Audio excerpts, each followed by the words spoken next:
Today is nagpakanana yung manang dyan o nagluto siya ng hotdog kasi ngayon nga yung portfolio din ng mga bata.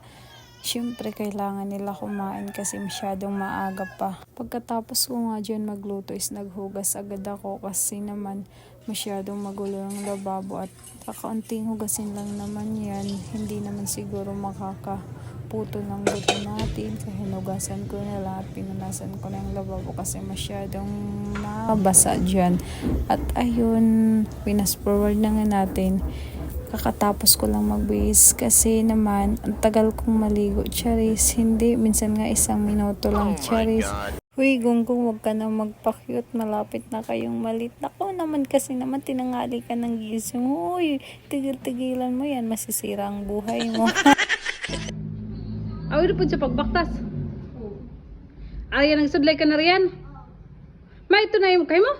Hindi ka magpaputong. Sige, kumain ka lang na kumain. Baka pagkatapos mo, tapos na rin yung portfolio din ng bata. Ikaw talaga naiirita na ako sa'yo kanina ka pang paikot-ikot dyan. Darna! Titik na tayo sige ay. Doon, ang dinig mo ba sa doon ang cellphone? Lagi si tito. Itahan kita bubuhat. Ayan ka na naman. Ako naman di ka na nasawa sa kakapos ng kulit talaga ng apog mo. Naku naman kanina kapatngiti ng... Arian, pasok. Nga din na. Trisha. Marjeline. Yana. Bibe. Ma-excited kayo ngay kuno sir sa Top Gas. Ayun nga, ipapas forward na nga natin kasi nga maglalakad lang tayo papuntang school kasi malapit lang galing sa bahay. Ayun, tingnan mo yung 4 na yan. Ang kukulit. Naku, kasi kasali daw sila sa dam. Hoy, ikaw, oo, ikaw lumingon ka. Kasi nga naman nakakairita ka na. Kanina ka pa talaga patingin-tingin sa camera. Oh my God. With honors.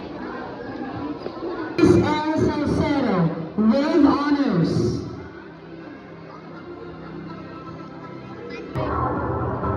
Maynel Leia S. Bagaman.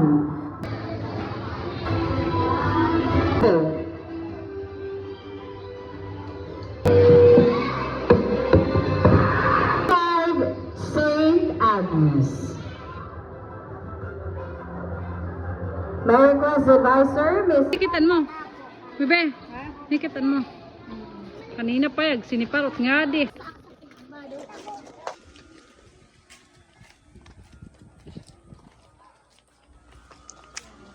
Sulit na